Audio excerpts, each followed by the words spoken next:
सुहागपुरा police ने आज कार्यवाही करते हुए 86 पेटी अवैध अंग्रेजी शराब तस्करी करते 2 आरोपी को गिरफ्तार करते काम में ली जा रही क्रूजर गाड़ी को जब्त किया है।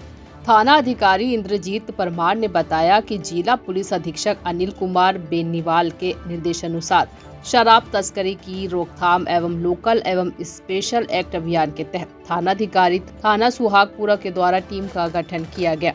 इसी दौरान 1 अक्टूबर को नेशनल हाईवे 56 पर नाकाबंदी के दौरान प्रतापगढ़ की तरफ से एक क्रूजर गाड़ी आती हुई दिखाई दी, जिसे पुलिस ने रोका और चालक का नाम पूछा तो उसने अपना नाम जगदीश मीना बताया। पुलिस ने गाड़ी की तलाशी ली तो पीछे वाली सीटों पर अंग्रेजी शराब की पेटियां भरी पाई गई। प्रतापगढ़ से दिलीप सेन की रिपोर्ट।